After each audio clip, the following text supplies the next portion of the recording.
Okay, happy August. It's time to set up our monthly page. So, I just got some new stationery from a store called Nico, question mark? Niconeco.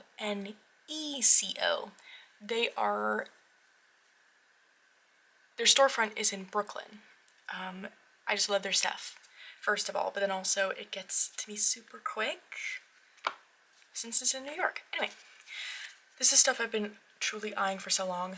Finally did it. Two of my favorite stationery artists, one being Aiko Fukawa. So I got this notepad. How cute is that? There's 4 different designs. I love this bear. Cute. And then, who is this? Yumi Kitagishi. Look at this stamp. It's a little fairy cat. Pre-inked pink. So, I want to use that. This and that. So here's the plan. I think this is going to be for my... Oh, is that big enough though?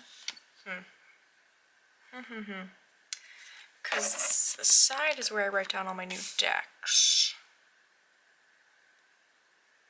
Well, I'm going to do it anyway. Use this cat. Ooh, that was satisfying. So I'm thinking the cat here for the new decks, and then I think we're going to keep it simple for the like random favorite tab and just use this brown. Yeah, I like that. Okay. We'll just write small. It's okay.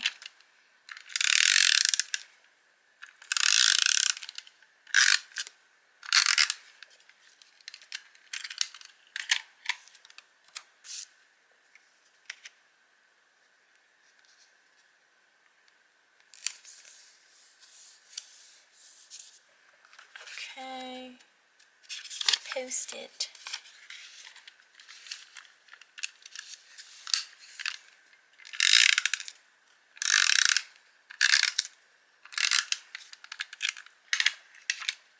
Okay. Now, is that straight? Yes. Okay, now here's the question. So I also brought over my tomato tape. How cute. This is from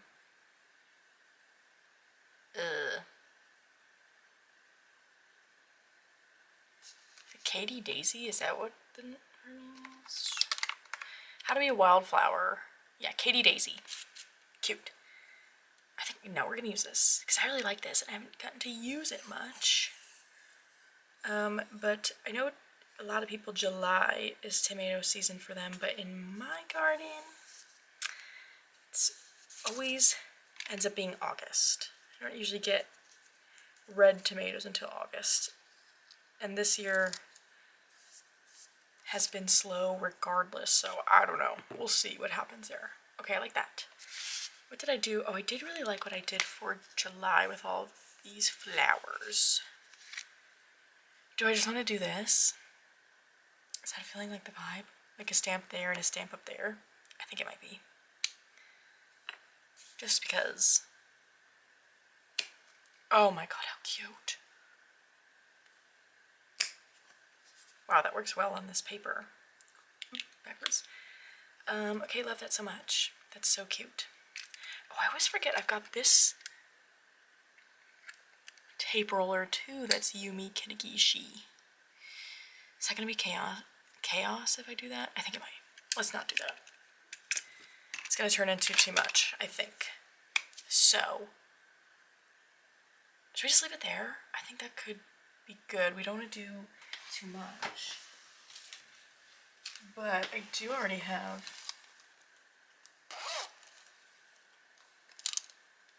two decks to write down? Yeah.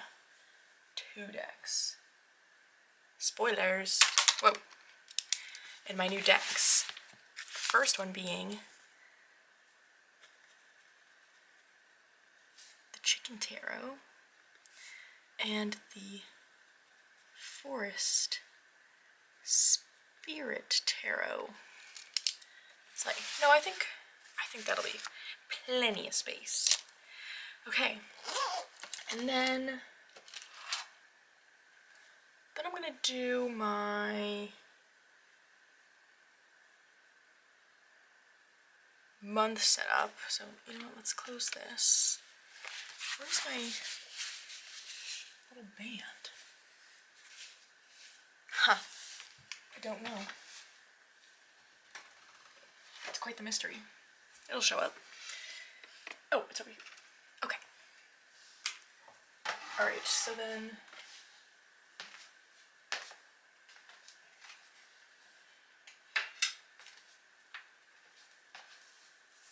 I also have this to do. August setup here. There's my setup for July. Oh, I liked using the paper over here too. That's kind of cute. So you make it match? That would be fun. Yeah, why not? Let's do that. Well, it won't exactly match because we got a different page, but it'll coordinate. Cute.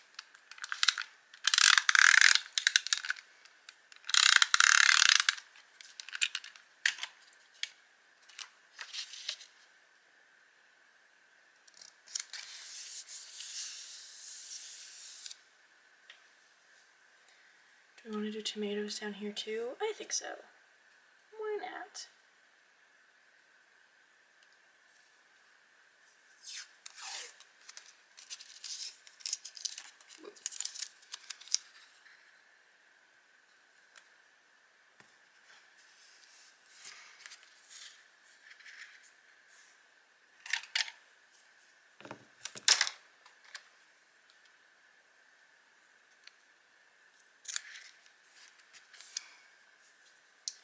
Oh, how cute. Okay, then I just need to write August and color.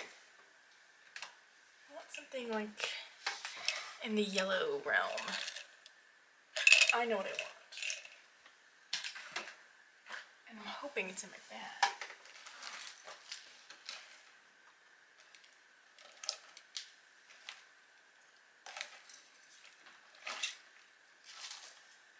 Because I had it on my desk at work for whatever reason. I was doing something with it, and then it just kind of lived there. But did I? Yes, I did. Here it is. This kind of like golden yellow color. Perfect.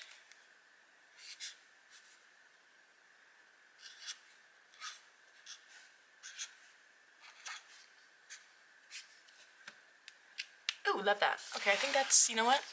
Again, we're gonna keep it simple. Perfect. So then on this side, we're just gonna put my card of the month, my Weaver card, which is Antler. Shaman Weaver of Forest. Very interesting. So that's the Weaver for this month. So I'm just gonna get a little picture on sticker paper and stick it over there. And then that's it. Okay, hoping I don't get cut off because my battery is low. But late August, garden tour. Look how beautiful. Ah, I love, although it's like so hot July and a lot of August, I mean the growth that happens. First and foremost, how beautiful is this rose bush? This is my Munstead wood. This is its second flush. That one already went. But I just love this deep red color and it smells so good. My other one over here, I don't remember which one this is. I always forget the name. It's like a pink one though. Pretty, just about to open up. This is my mix of Morning Glory and Moonflower. Oh, hello, cat. Spunk was visiting. He likes to stake out. Bad boy. It's my neighbor's cat. We're frenemies. I got some marigolds here. They got eaten by deer, I think. Very strange. I don't know. what's going on with that. But at the beginning of July, perhaps, maybe middle of July, I cut back all of my pots. The petunias, because they were kind of like looking crusty dusty.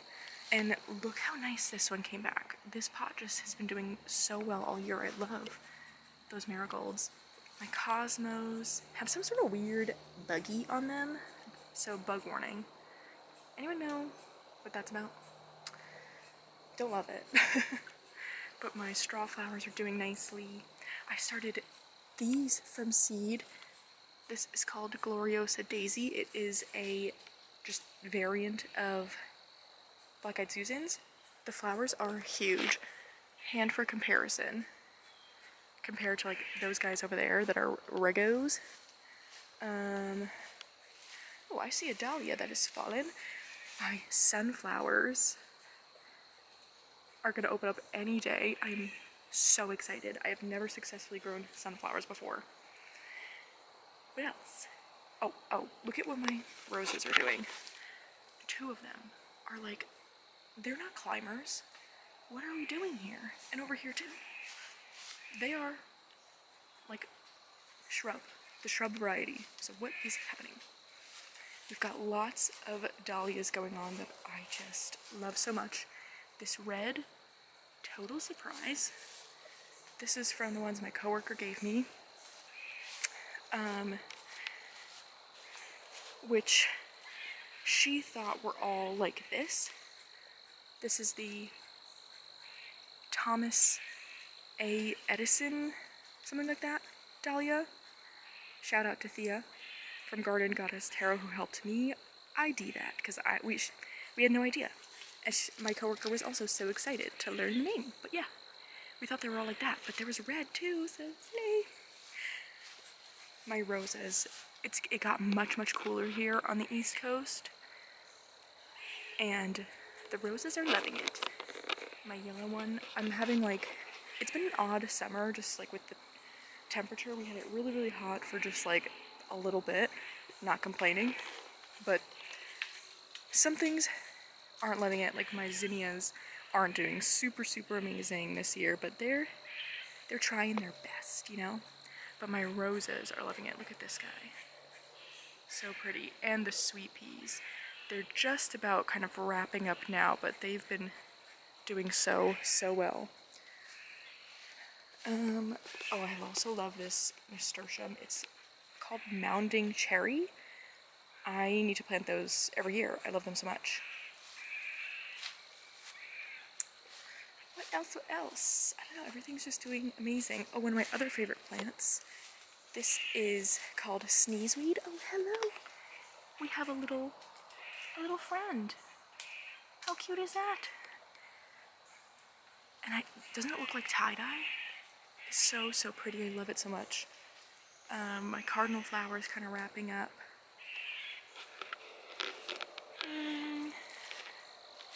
My climbing roses have been doing really well. This is Claire Austin. And what else? Some of the dahlias I bought, they're not open just yet, but this is Cornell Bronze. There's a dark red one here, and the only one that hasn't flowered yet is this guy here, but we've got some buds, so it's okay. She's taking her time. Some Black-Eyed Susans, Heliopsis. Oh, these 4 o'clocks. I have never planted these kind. They're scented peach. They are so pretty, and they have like a jasmine smell. Highly recommend. Very pretty. The other thing I'm loving, these are the marigolds that I bought. Look at how huge. These ones are a bit smaller because they're just opening up, but like, they're super tall too. They are a African marigold instead of French, so they grow much taller, beautiful in arrangements. So this is like a smaller plant of it again because it got a little chopped, but you can see that there. They're much taller than like these guys. These are the French. I just love it so much. We're at the time of year too where I'm already, I'm starting to scheme and plan for next year. And what I think I want to do, depending, I don't know, is while I love the dahlias there and the zinnias for, I think I showed in like June, it looks empty right in the middle for longer than I like. So what I think I'm gonna do is extend the garden out a little bit. I might do it like here and sort of separate out the kind of annual cutting flowers to their own little section and fill that in with perennials, probably more roses. What I want to do is some of my, now that I have such a variety of the David Austin, is, you know, I've kind of got some favorites. And when, now there are some rose bushes, like the, what are they called? Oh gosh. I can't think of the name. But there's a kind of rose bush that does just grow very, very, very big. But these kind of English varieties, now they can get big, but not as big as like some of the other ones I've seen. But you get sort of that big full bush effect by planting. The suggestion is 3 or 5, kind of odd numbers. And so what I want to do is sort of like the ones of my favorites, get 2 more to plant like close to the first one I have to give that like show-stopping effect. So I just cut the flower off yesterday. Bummer, but underneath it, also this is happening, but you know. My Queen of Sweden, I just love so much, and I think that would look super pretty, kind of bunched together. I might do it with, this is the poet's wife. Yeah. I don't know. I'll have to see. Once these are out, I kind of have to like take stock of like where things are, but that's the thoughts. Depending on what happens with all of this shipping nonsense anyway. Crazy. Because those do come from the UK. So we shall see. But anyway, at least the bare root. But that's how I like to buy them. I'm so excited for this to flower, but I think that's it. So yeah, garden update.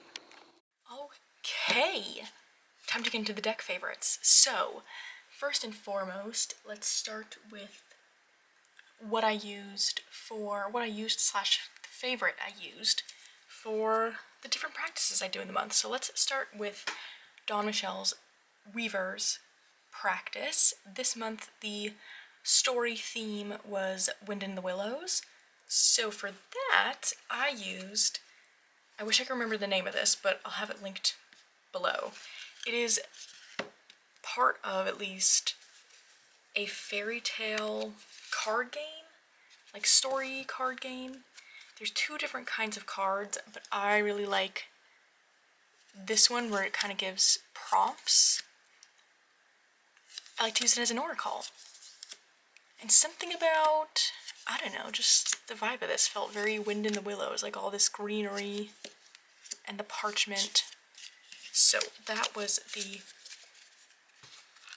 oracle I used. We were back on the minis again this month, because then the tarot I used is the mini version of Oh Gosh and Thorn, which was so fun to bring out. I love this pocket deck, and I love the Three Trees Tarot decks, so always happy to bring it out. I really liked how these read together. I like the white borders on both. And yeah, it just felt like they fit that Wind in the Willows theme really perfectly. Do I have any more to say on that? Not really, just look at, what a vibe. I love them. It was so fun for August.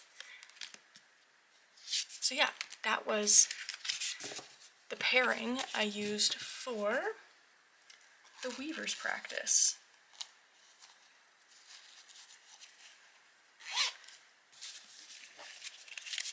Now for the Lionhearts challenge I do with Andy. Well, I don't think this was necessarily the pairing I pulled out the most. This was just by far my favorite. I loved these decks together so much. It is the Prairie Majesty Oracle with Tarot Avatara. The theme of the challenge this month was Leo season, and I know that Frida Kahlo was a Cancer, but I don't know. Something about her and this deck, especially I think this deck, it's so fiery looking. Just they give me Leo season. So I knew I wanted to bring this deck in. I love this tarot. It's an intense one, so sometimes it's hard to find like the time and place, but I was kind of playing around with it towards the end of July, I'm pretty sure, and just kind of randomly paired it with Prairie Majesty to see how they looked. I don't know, I think I honestly had them, I was playing around with a lot of different pairings, had them out to pair with other decks, and just tried it, and really liked how they look together. I think they complement each other really well, just visually. But then I really liked how they read together, because I think Prairie Majesty, Kara Simon's decks in general have this kind of nice softness to how the message is delivered.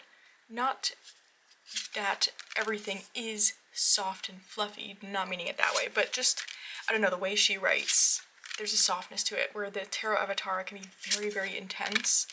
I just found that it created this nice balance. I also really like how Prairie Majesty gives a question. It kind of helped direct the tarot. Since this guidebook is written as journal entries, I think having the question that came with Prairie Majesty really helped focus, you know, where to find meaning in that. So I really liked these together. So that was my favorite from the Lionhearts challenge, Prairie Majesty and Tarot Avatara.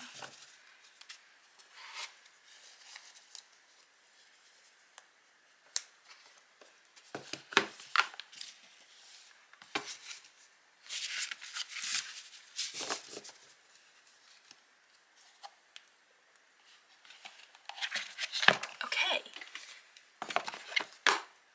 Now let's get into just my general use favorites.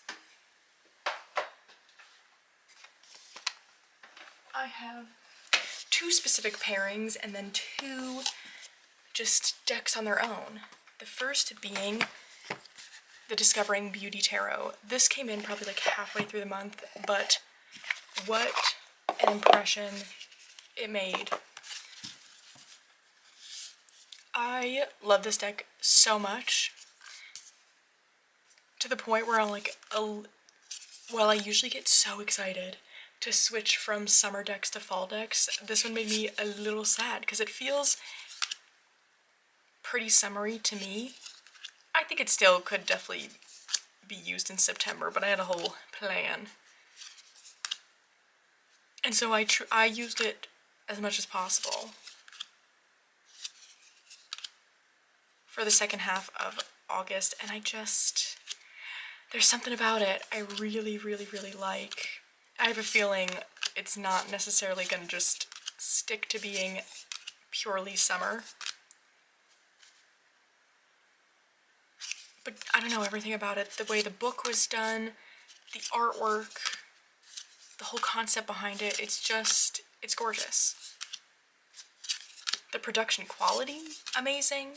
Like, I truly, can find no fault in this deck at all. And I love it so much. Very excited about this one. This one was a Kickstarter that came in this month.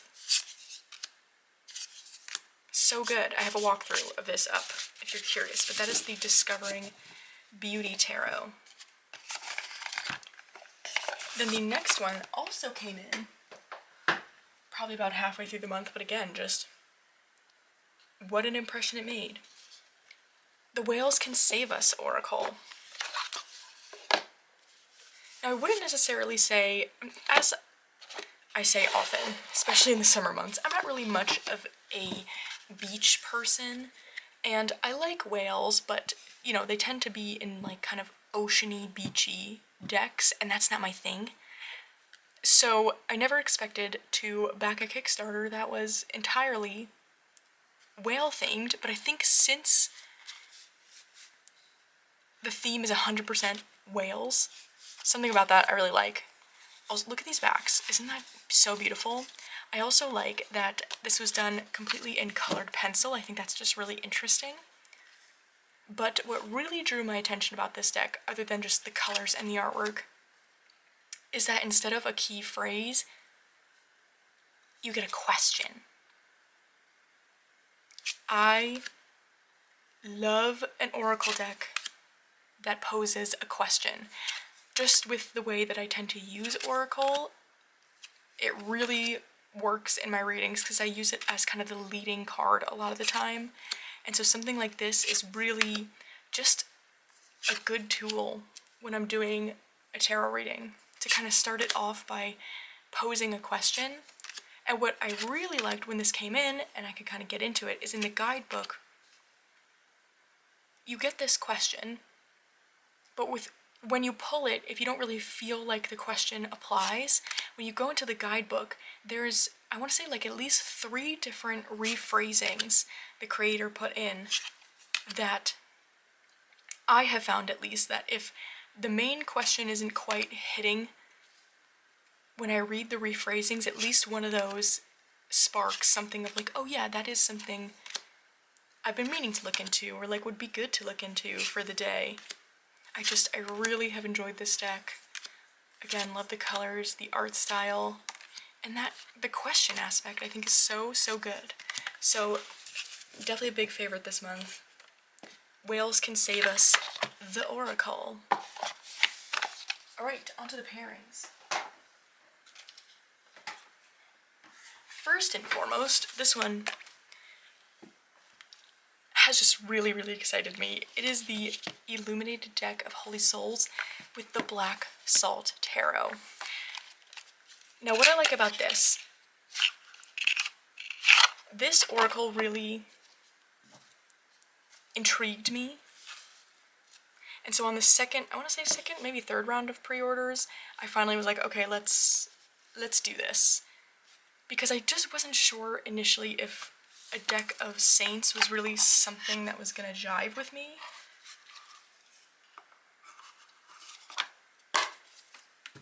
And when I got it, I was like, okay, I do like this. However, obviously it is saint themed. Like, what do I do with that? Then I discovered this pairing, which one, visually stunning. But then pairing these 2 deck energies kind of brought it to this fantasy place for me that I think personally is a good space for me to go when it comes to the idea of saints. And I don't know, it made it all work. I think the thing is, it kind of reminded me of a lot of the fantasy books I read, especially when they're kind of medieval set. A lot of times there are these aspects of like gods and goddesses and things like that. And so, I don't know, bringing these 2 together really made me think of that, because the Black Salt Tarot brings in a lot of cool fantasy elements, but then also, I don't know, just the way it is imbued with the creator Logan's, I don't know, being. Not to sound so weird, but I don't know, their decks are always kind of like have such personal touches. Something about that kind of brought this saint deck to a different space for me, other than, you know, what I'm initially familiar with, which is growing up in the Catholic Church is my kind of frame of reference, it changed that for me, which I think is really what I was looking for. It's like when getting this deck, it's like I don't really want to look at it as this way I grew up with these figures. I kind of wanted to see them in a new way, and this really helped. And also, hello, they're stunning. I just love them together. I think it's so good. So yeah, that was a big favorite this month. Illuminated deck of Holy Souls with the Black Salt Tarot.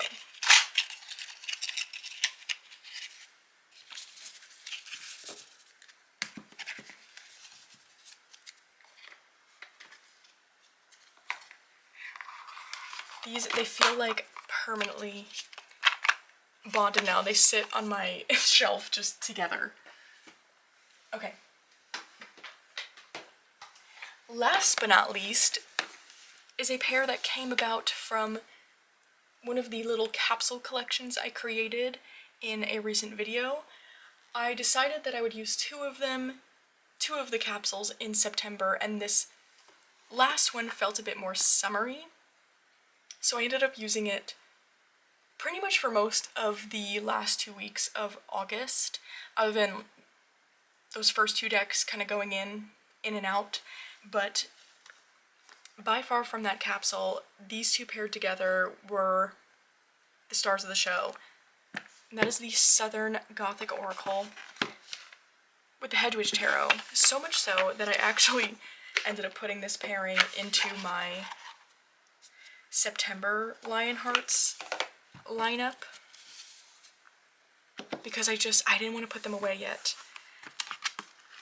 And I was really excited about this because the Southern Gothic Oracle is one that I love so much. But because, you know, it's themed around the South, which stays warmer year-round, I had trouble kind of placing what time of year to use this deck, because it doesn't quite feel like summer, but to me it looks like what I imagine a southern fall feels like. But that is so different than fall around where I live that I wasn't really sure where it fit. But then it seemed like August was the right time, August, September. And then because of that capsule, I tried these two together, not thinking they would work at all, and I don't know. I just think they really do. I think the colors go nicely together.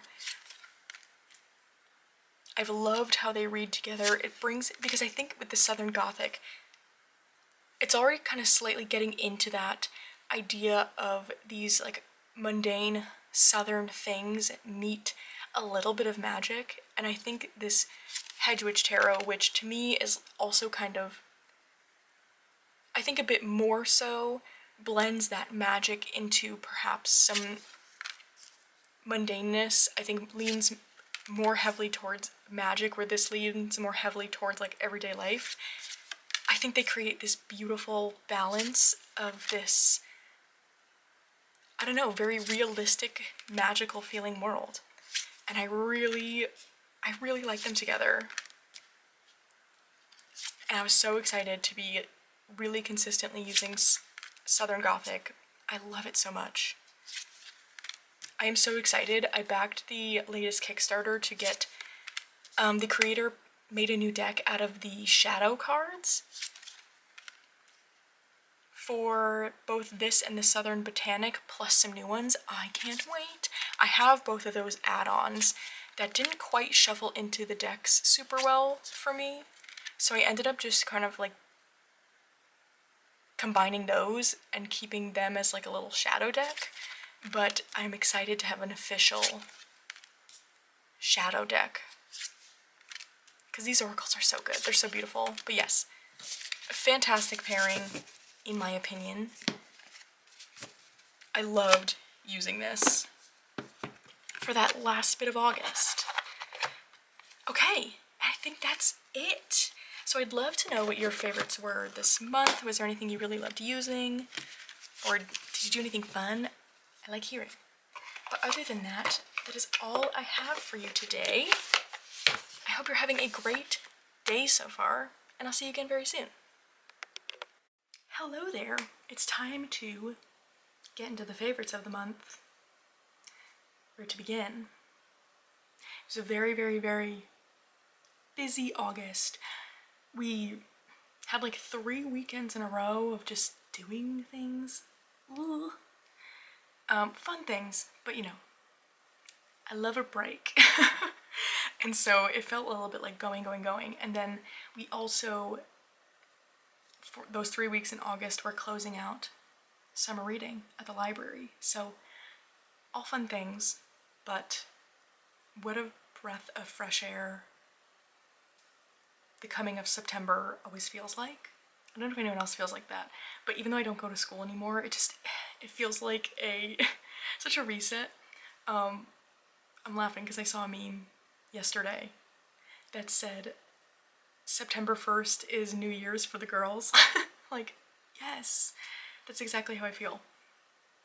So yeah, I would say all of those, even though again busy were favorites. Summer reading is so much fun. The library is so full of life during the summer months, and we already saw it last week was the kids' first week of school, and oh my gosh, the difference is astonishing.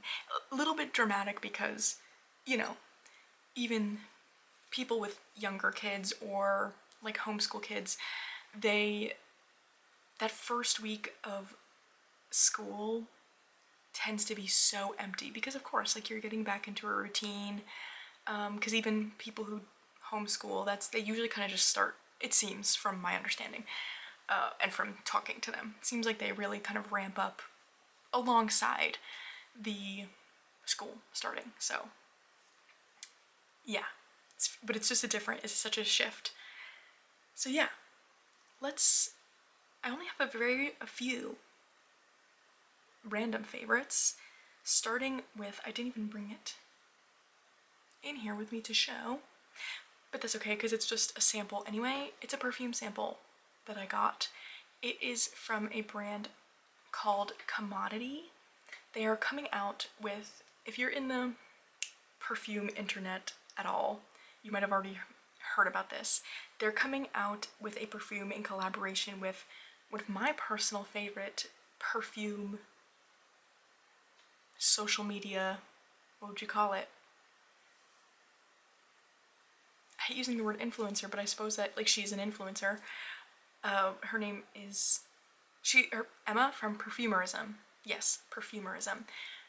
She collaborated with a brand Commodity, which is a brand I love so much. I had their discovery kit, oh my gosh, way like my first year of college, and I still have some of the bottles, but it's one of those brands where one of those perfumes, it's their one Wool, which is in their archive collection, has stuck with me all of these years. I'm trying to think, we're getting on 10 years now? Wow. 10 years? Like, I've never forgotten that perfume because it just like really has stood out to me as one I loved. And so anyway, collaboration with Perfumerism. It's a perfume coming out called Milk Orchid. And if you ordered from Commodity, you got, like while supplies lasted, you got a sample of this. So I took that as my opportunity to get another sample of that perfume Wool to see if I still felt the same, because I've been thinking about it. And with it came Milk Orchid. One, I do still love Wool. However, that free Milk Orchid sample has stolen the show. Truly stolen the show. I'm so excited. It comes out tomorrow. While I'm filming this, actually, when I post this, it'll be today. And I have saved up to buy the full bottle because I am running low on that sample. And to tell you, every time I wear it, someone compliments it, someone says something. And not that, I don't know, I'm not someone who necessarily wears perfume to have other people notice it, but we can all agree it's so nice when that happens, when someone tells you you smell good. Yes. So this is it's a milk fragrance, but I feel like milk is meant to be kind of taken lightly because it is not super, super, super, like, it doesn't smell like cow's milk. Like, you're not gonna smell like that. Let me read the notes in this. We've got fig milk, coconut cream, vanilla orchid, magnolia, macadamia milk, sandalwood. I don't even know, I'm horrible at describing perfume, but to me it feels like this really like creamy, nutty, very, very, very slight floral scent. It is so beautiful. I am someone who usually is a vanilla perfume person. Any kind of like pure florals, as much as I wish I liked them, they just don't work for me. So this feels like a meeting in the middle in a really unique way, and I love it so much. I love it so much. So that is for sure a favorite from the month.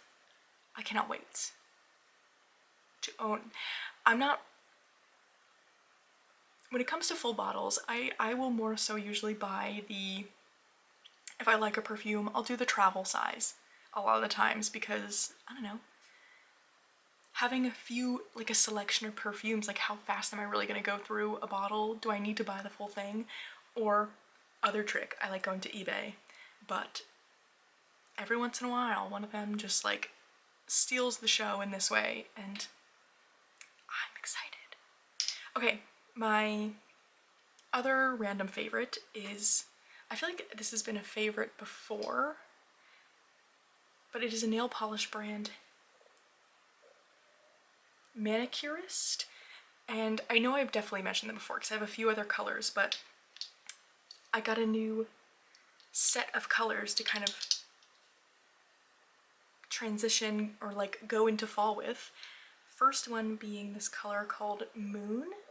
It's like a silvery white kind of color. It goes on a bit, I don't know if I want to use the word sheer. I feel like it's not super, super sheer, but it doesn't, it's one of those nail polishes where it doesn't totally look like there's something like starkly on your nails, but when it catches the light, it just shimmers so beautifully, but it's more than like a clear shimmer. It does have this like silver tone to it. So I got that one. Red Hibiscus, which is a shimmery red. I've been wanting, not like because I do have this one from Moon. Whoa, whoa, whoa, my light. Eek.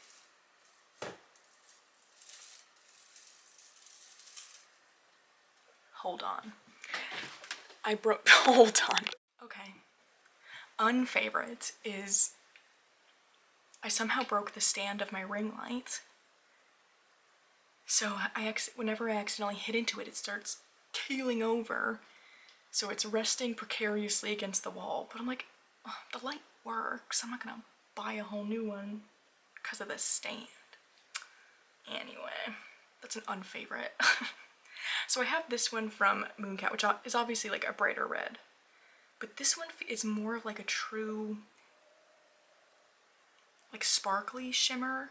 I wanted like an iridescence. And that is mostly because my Nana always, I think still, but like always growing up, she had a red, like a pearl finish. That's what I'm looking for, like a pearl finish, true red nail polish on at all times. And I just wanted a color that reminded me of that. So we got that one, and then last but not least, this one is called Chestnut. It's like this nice, warm, medium brown. So I love these nail polishes. They are quick dry, big slay. And I don't know, I think they last nicely. Pretty much now my nail polish collection is Manicurist and Mooncats. I do want to try, oh, what's it called?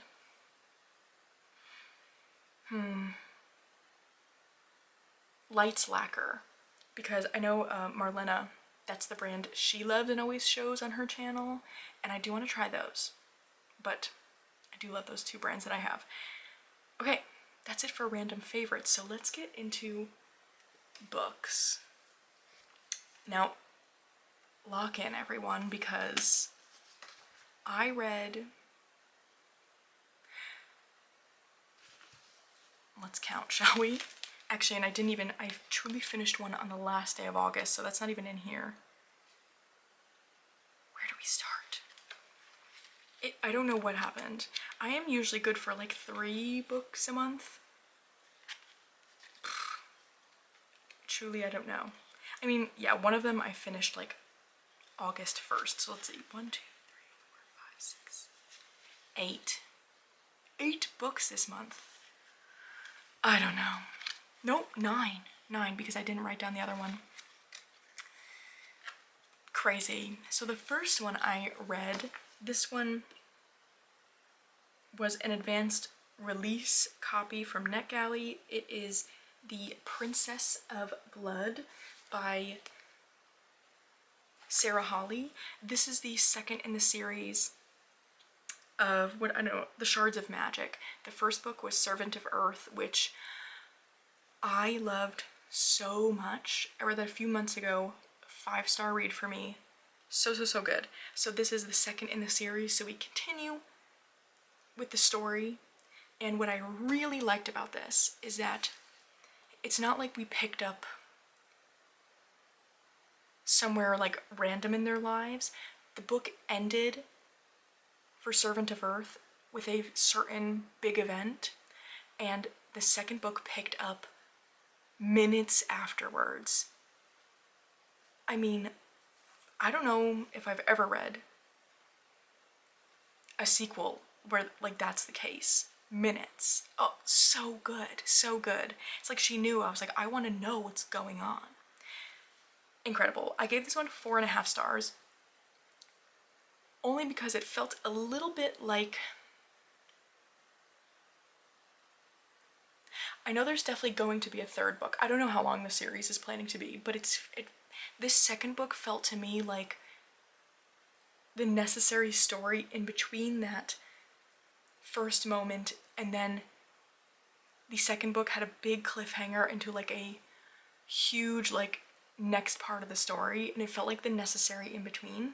Not to say it was boring or it felt like filler, but in a very entertaining, captivating way. It did, you know what I mean? So, but it was really, really good. Loved that one. Next I read this, oh, and when does that one come out? This one comes out September 30th. This next one I read came out in May. It's Isabella Nag and the Pot of Basil, and this was a kooky book. I gave it 3.5 stars. I did enjoy it. I did feel like at times it felt like I was kind of like needing to push myself to like keep reading. But I think that was more so in the way of like, the story was like so like odd.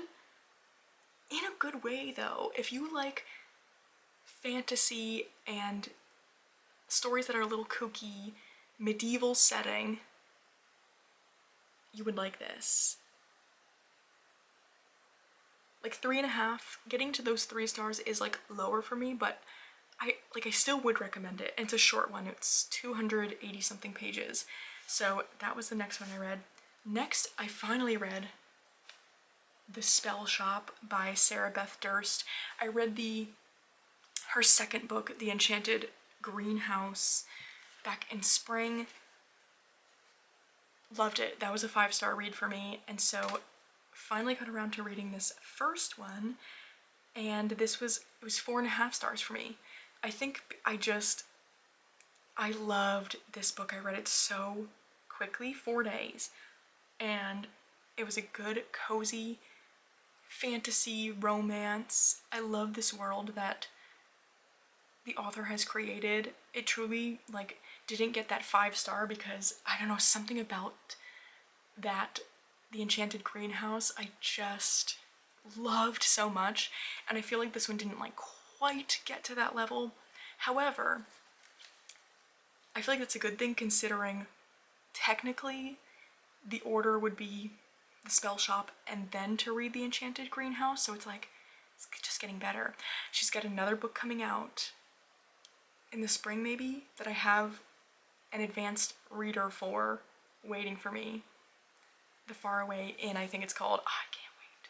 I just love her books. I love the world she has built. It's so good.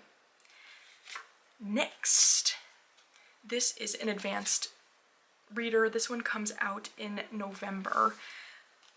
It's called The Bookshop Below. And this was a 4-star. Wow. The world that was built in this was so interesting, so unique. Think like, it's definitely fantasy, but has a bit more of like a modern-ish setting. But think magical bookshop,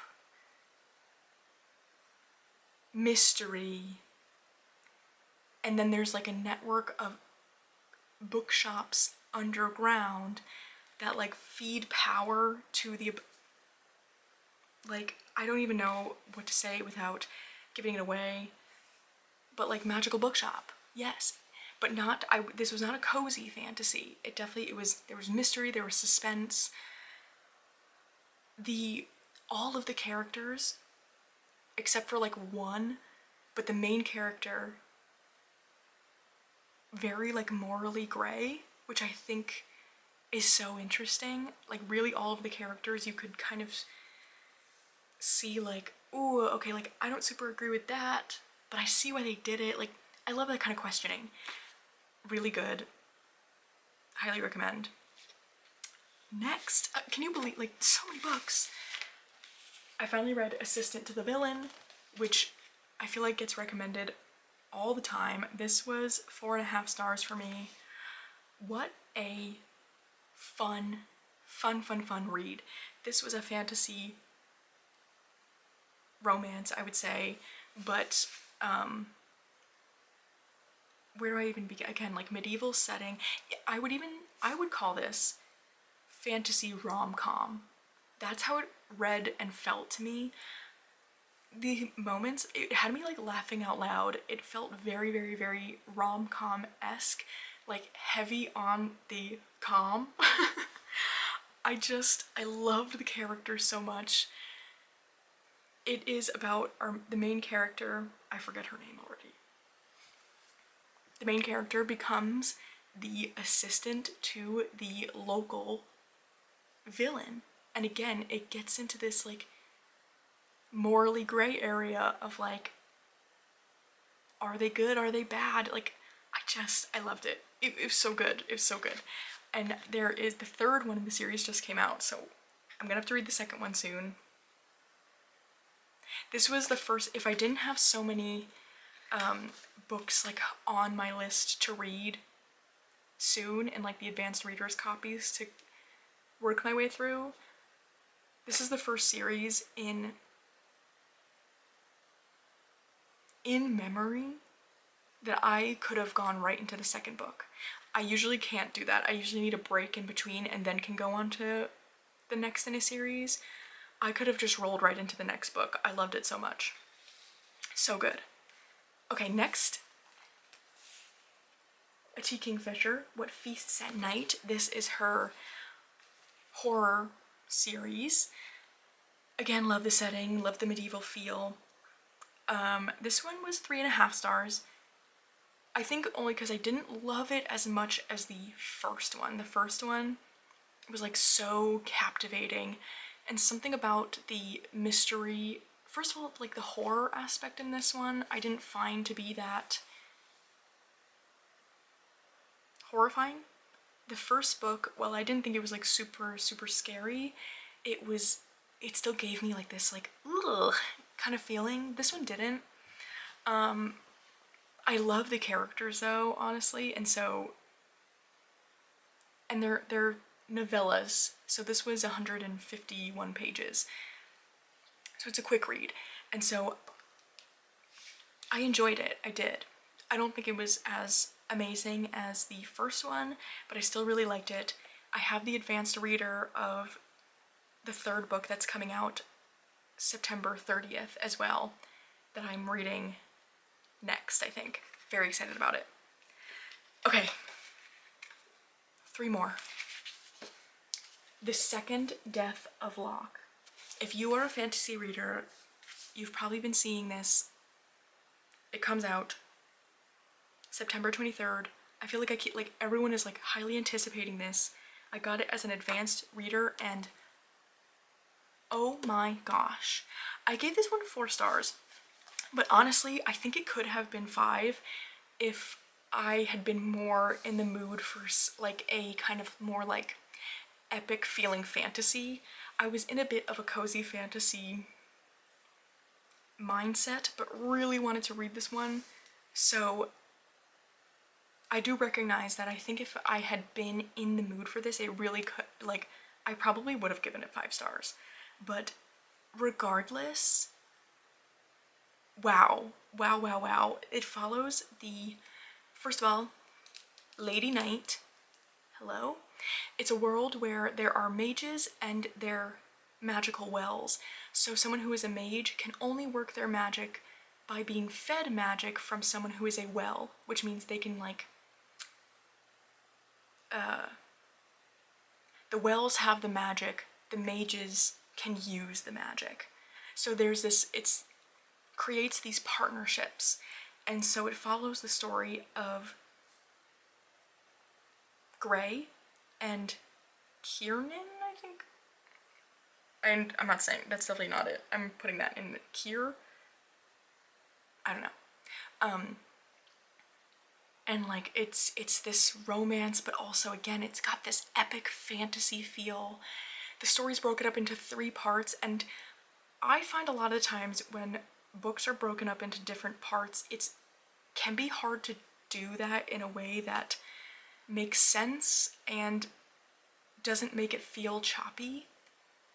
This author nailed it, I think, with how it was broken up into different parts. I thought it was so good and even like necessary.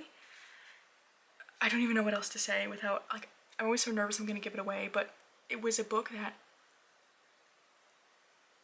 I think the thing is I maybe wasn't in a space to be reading a book that, like, I got so emotionally invested in, because I got really invested, where like I was reading it and like getting sad when the characters were sad, angry when they were angry. It's like I was there and I was invested, which I think is the sign of really good writing and a really good book. I feel like I want to buy this book, which is so, usually I only buy like a 5-star read. I gave this one 4, but again, I think it's clouded a little bit by the mood. But it's one that I think, like, there could just be so much to talk about with it. And I love a book. I love when you read a book and you feel like, I wish I had like an impromptu book club to just discuss. So good. Also, is this cover not such a vibe? Oh, so good. Next, we went into cozy fantasy. I read A Witch's Guide to Magical Innkeeping by Sangu Mandana, who was the writer of Secret Society of Irregular Witches, which was so good. And I thought this one was just as good. I gave it 4.5 stars. I loved the world, or I love the worlds she builds. I liked how this one the setting had a little bit more of a modern feel, which I don't usually like, but then it also had this like magical school aspect very lightly in there. You follow the story of a witch who runs a magical inn, but something happens when she is younger. She is this very powerful witch, but then something happens to where her magic kind of disappears or like really minimizes. And oh, I don't want to say anymore. It's a cozy fantasy romance for sure. I've just been loving those, and yeah, really, really good. 4.5 stars. And then I didn't write this one in. I gotta make an entry for it, but the name is okay, this one comes out October 7th. It was an advanced copy again. It is called The Hearth Witch's Guide to Magic and Murder by Kiri Callahan. So good. I hesitate to call this one cozy, but it does, if you were a cozy fantasy fan, I think you would really like this because I think it does bring in some of those elements, but otherwise it's like fantasy mystery, which I have been so loving. I'm just gonna read the description since I don't have like anything in front of me. I gave it 4.5 stars. It's a common theme, 4.5 apparently. When a rise in London's supernatural crime puts Fae society at risk of discovery, the Winter Council turns to an unlikely solution: Avery Hemlock, the changeling that they sentenced to 500 years of nightmares. Inherently lacking social grace and missing approximately 2 centuries of world knowledge, Avery must find a way to acclimate and solve the case or lose her probationary freedom.